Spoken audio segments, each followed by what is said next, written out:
Oh, look, guys, it's another video on JasonBlaha, strength and fitness. Oh my God, the lifting slave. Whole foods and carbs are better for recovery. All right, another video for us to review. Hey everybody,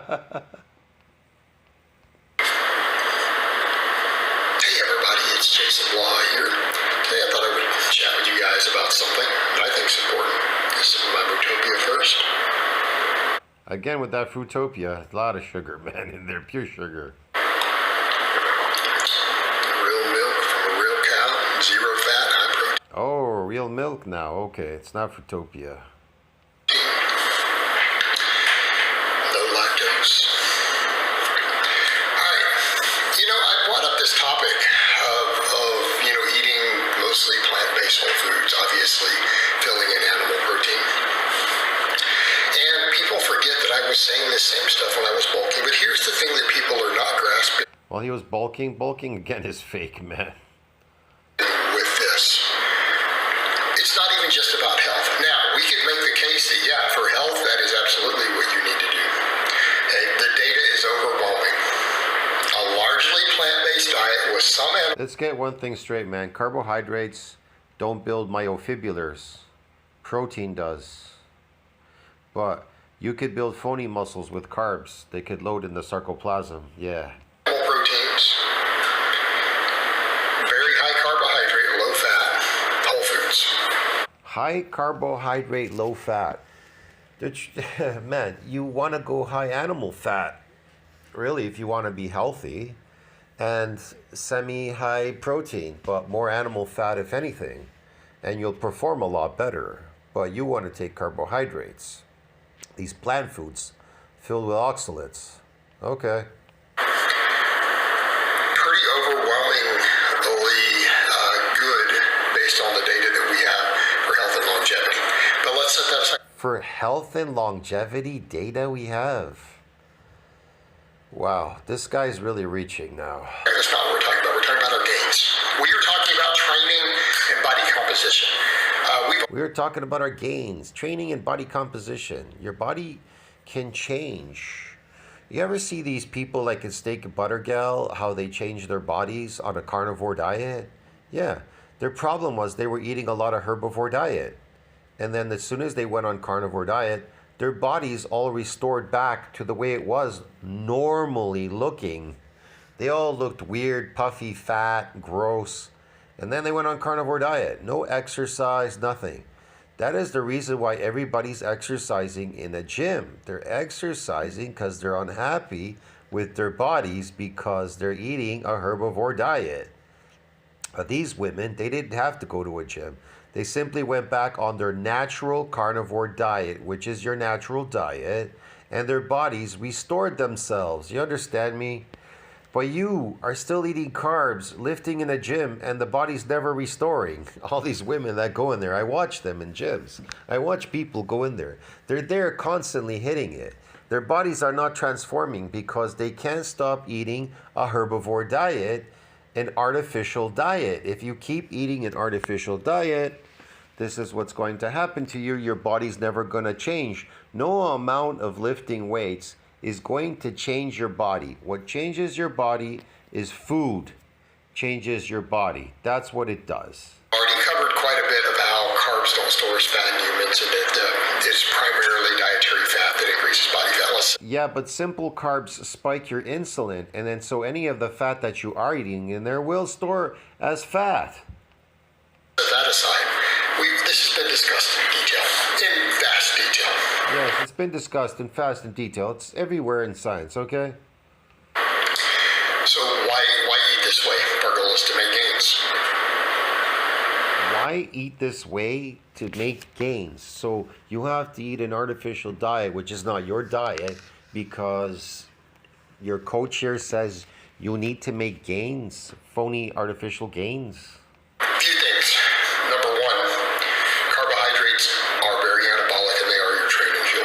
Protein. Oh, I'm not saying a complex carbohydrate can't be anabolic. It definitely has its place somewhere. You could, it's a catalyst. You could use it, especially in muscle damage. If you are getting damage, which none of you are, so Does it really matter? Phew. So you're lifting and you're a chronic lifter, you're you're just gonna get nothing. You're gonna get sarcoplasmic muscles. That's what's gonna happen. Yeah, man.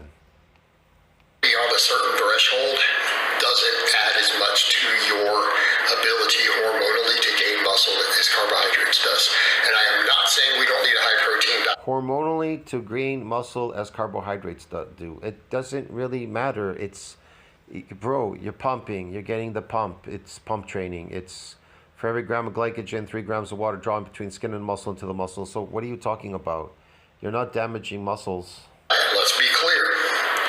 We do need a high protein diet. And we have plenty of data and numbers that we know the exact amount of protein. It's not even I love this one. We need a high protein diet. Well, I can't wait to dismantle this. ambiguous. It's been heavily studied how much is required to maximize muscle growth in serious lifters. Wow, how much protein is necessary to maximize muscle growth? Well, this is really good, man. Let's dismantle this. So muscle has a myonuclear domain size limit, okay? How big? That's overseen by the MND size, the cytoplasm of that cell, surrounding territory. Okay? So during MND size has a ceiling limit during hypertrophic process beyond which extra myonuclei are donated by satellite cell to support further muscle growth. What exactly are they talking about here? They're talking about no matter how much protein you eat, you can't bypass MND size. I'll explain this. So this is what he's talking about, protein synthesis. If muscle is going to gain mass, protein synthesis must exceed that breakdown. Yes, if the cell is going to gain mass, it needs to exceed that breakdown. But guess what happened? It reached an MND size limit. It reached an MND size limit.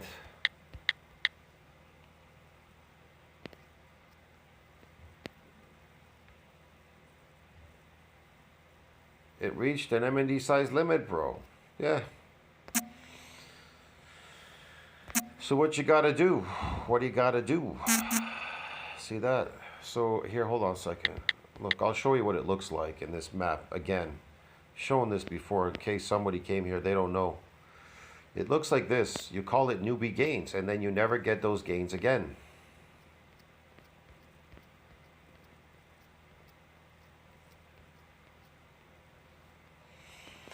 It looks like this. Untrained first training satellite cell fusion. These satellite cells, these nuclei, they synthesize protein. They're muscle cells. And then they hypertrophy. They synthesize protein and then they hypertrophy. But notice on this detraining, retraining, they never come back. They're never coming back. Why aren't they coming back? Because they have an MND size limit. They reach the ceiling limit right there. They reach a ceiling limit. That progenitor can no longer donate any extra nuclei to that domain without something very specifically happening. You understand me? Very specific. And if you look in science, they always tell you muscle damage is associated with untrained, unfamiliar, unaccustomed, unfamiliar, untrained. It never says chronic lifting is going to get you this satellite cell. You understand me? They're quiescent. It takes something super extraordinary for them to come out. Yeah. To donate their nuclei, and then you can further that. So, me personally, I don't know what the hell Coach Blaha is talking about. Your coach here. Yeah. Okay? We have those numbers. They're lower than a lot of people think they are. That doesn't discredit the idea of protein overfeeding in certain situations because it's situationally valuable. You can protein overfeed as much as you want. That progenitor is not donating any more extra nuclei. That fucker ain't moving an inch until you do something extremely, and I mean extremely exorbitantly extreme to whatever, to get it to donate its nuclei. Extra. But it says it's beyond it during that hypertrophic process. Why is it telling you it's beyond during that hypertrophic process? Beyond. See what I mean? Can a muscle cell infinitely get bigger and bigger just eating protein? No, it can't. It can't keep growing, bust, and you die. Get it? No, maybe a fat cell can infinitely get bigger and bigger and bigger and bigger and bigger, but a muscle cell cannot get bigger. It can only get so big, and then it stops. That's it. It reaches a domain size limit. It cannot get any bigger. You need more cells, and then they get bigger. So what is he talking about? But the protein intake itself is not adding additional muscle mass past a certain threshold. It's just not. And in my It isn't. He's right. He would be right there. The additional protein is not adding any mass because it reached an MND size limit, bro. Get it? Yeah. And you're now a chronic lifter. case, that's probably around 150, 160 grams for someone at my body weight. 150, 160 grams of protein is nothing. 1 pound of protein is 450 grams. Is 450 grams. 1 pound of meat. So let me ask you this question: you eat a pound of steak, 1 pound steak, and you think that's a lot in one day? I know some people they eat like 2-3 of those a day. You know what I mean? Like what's his name? What's that wrestler guy? The popular guy right now. He eats like 3 steaks a day, bro. What are you talking about? So, come over to what do we have left? I meant to say The Rock. Look at The Rock. Look at his menu, what he eats. Are you eating like that? Are you eating that much? See what I mean? Yeah. Fats don't produce a hormonal response, it's anabolic. And they're just as prone. What are you talking about? Fats can... If you eat a high-fat animal diet, you're made up of cholesterol. All your hormones are going to be working. They're going to be through the roof. Your testosterone is going to be over 1,200. It's going to be through the roof. Yeah. I don't know what he's talking about. That's why everybody on carnivore diet, when they eat a high-fat carnivore diet, they notice their testosterone is extremely high. See what I mean? But again, if you're a chronic lifter, what good is that? You're just drawing more glycogen into the muscle, creating these phony sarcoplasmic muscles. So there's just no point. You're not building additional muscle fibers because I ate a lot of protein, and that is gonna magically create new muscle fibers. So get it? That's stupidity. How the fuck can additional protein create additional muscle fibers? So then they can grow. They can reach an MND size limit. Not. You have to do something fucking very specific. You have to injure muscles. I don't care what anybody says. If you ain't injuring those fucking fibers, bro, that progenitor ain't coming out, splitting, dividing, increasing in number, and donating its nuclei to that myonuclear domain size, okay? To that MND, whatever. Would be stored as body fat. Okay, carbohydrates are always a viable fuel source. Fats are not always a viable. Yeah, they're a fuel source, but they're a shitty fuel source that will corrupt you over time. They're gonna fuck your health and age you over time. They're filled with oxalates too. That's another problem. So yeah, it's better to go with animal fat, man. Trust me, it's a lot more healthier and better. Like everything, your body has to get used to it. If you haven't been eating your natural diet all your life, then yeah, your body has to adapt, get used to doing this again. It's not used to doing that. Fuel source really for certain activity. In other words, we can train harder, we can train longer on higher carbs. That includes when you're in a calorie deficit. You can train longer and harder on animal fat, trust me. All right, reduced carbohydrate intake is one of the number one problems with why we can't always. Here's the problem with all these carbohydrates, this artificial diet. He wants you to eat these plant carbs, whatever. They're going to raise your estrogen. That's what's going to happen. You're going to have raised estrogen. I'm not joking, man. That's why it's better to go with high animal fat. You're going to have your hormones are going to be regulated. You're going to have high testosterone. Train as hard as we would like when we're in a calorie deficit. and you won't act so aggressively. People that have high estrogen, they act aggressively. People that have high testosterone, natural testosterone, do not act irrational or, how should I put it, frantic or crazy. They don't act crazy. We're reducing our training fuel reserves. Okay? They don't act aggressively. That's a big deal. Then we get into the insulinogenic response. Everyone starts worrying about insulin for fat gain. How many serious competitive bodybuilders out there do you see who utilize copious amounts of exogenous insulin who are still not fat? Yeah, they're stupid. They're trying to draw more glycogen into the muscle. That's why they're taking insulin shots. Hello? What do you know that is associated with insulin? Yeah, they're diabetic. What is that? Sugar. Yeah, what's sugar do? Think about it. It's anabolic to muscle tissue way more than it is to fat tissue. And if you train hard and have good insulin sensitivity, because you haven't done all that. Again, what good is something anabolic? Listen, okay, let's say you're anabolic. I'm anabolic now. Is that going to injure muscle fibers, this anabolic? No, you got to injure them. They don't injure muscle fibers to get that progenitor, the satellite cell, to donate its nuclei so you can synthesize protein and further that domain. Guess what? Carbohydrates with a larger insulin response are better for gaining muscle. Yeah, it is. All of that is great. But if the progenitor is not donating any more extra nuclei to that domain to further that growth during hypertrophic process, then what fucking good is it? You understand me? What good is overfeeding and stuffing the shit out of yourself and shitting and farting all day for no reason and going to a gym like a lifting slave, destroying yourself? This is stupid.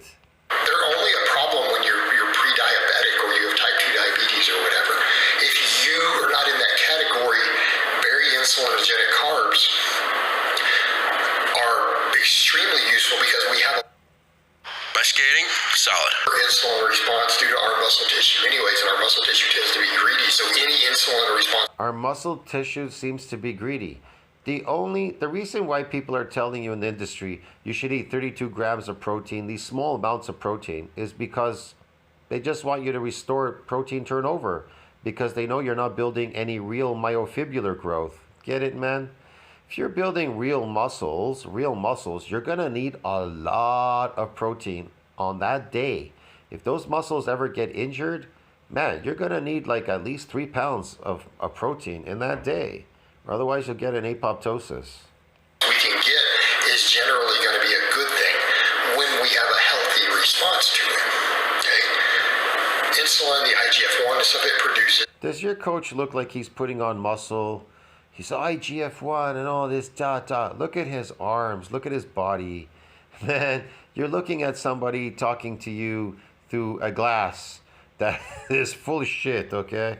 Is anabolic to your muscle tissue. It will direct. Yes, it's anabolic to your muscle tissue. You have to eat this. You got to eat all these grams and everything, and they're going to magically injure the muscle fibers for you and get that progenitor to get out of quiescence, split, divide, increase number, differentiate, and proliferate, and donate its nuclei. Oh, wait a second. How can it donate its nuclei? Oh, it's going to donate it because it's going to cause the injuries to the fibers, so it can donate, yeah, magically out of thin air. Actually enhance growth. It will speed up recovery. Yeah, it's going to enhance growth and speed up recovery. What type of growth? Sarcoplasmic growth or myofibrillar growth, bro? It ain't the myofibrillar, that's for sure. Right, the same thing with all these phytonutrients, antioxidants, all the other things in here. The only thing those carbs are going to grow are sarcoplasmic muscles. We are eating largely whole foods of this nature. Fruits, vegetables, whole grains, tubers, all these things. Oh, tubers? What the fuck? Whole grains, cereals, this, that. All this slave food, garbage food, man, to destroy your health and lose your hair, okay. When we're eating very, very large amounts of these, think about the system. We're eating large amounts. I'm not. I eat my natural diet, carnivore, bro. In terms of recovery. Do you recover easier from training? See, he just wants you to recover. He wants you to train like a factory worker, Go to the factory, lift, and then recover. Come home, eat your meal, recover, go to sleep, and then do it all over again. Anyone who's eaten this way for any length of time and then changed it, I've done, because we reduce net inflammation after training systematically better. Our body Reduce your inflammation. That's what you're chasing. Those gains you're chasing is an inflammatory response. You want to keep inflaming your muscles to keep them big and full, to pretend you've got muscles. Yeah. handles it better. Essentially speeds up a Man, I know exactly what you're all doing out there. It's phony. regenerative response in your body. It causes faster healing in general in tissues. Faster healing in tissues? You mean from oxidative and hypoxia damage? Oh yeah, okay. Do people not Because of chronic lifting? understand there's an oxidative stress component to our lifting, to our muscle tissue? Yes, that's all you're getting is that oxidative damage to the tissues. So we come back over to if we can speed up healing faster, we can handle. So you need to speed up that oxidative damage that you're getting. There's no muscle growth there. It's all oxidative damage and this and that. Whoa, you guys like that kind of damage or what, man? You want to fucking destroy yourself, eh? That's great damage, isn't it? Higher volumes of training, and we can do it again sooner. Right. Got to do high volumes of training so we could do it sooner, so we could destroy ourselves through hypoxia and oxidative damage and, you know, putting this glycogen in our muscles, phony muscles, and fucking destroying the shit out of ourselves and accelerated aging. Great. This is wonderful.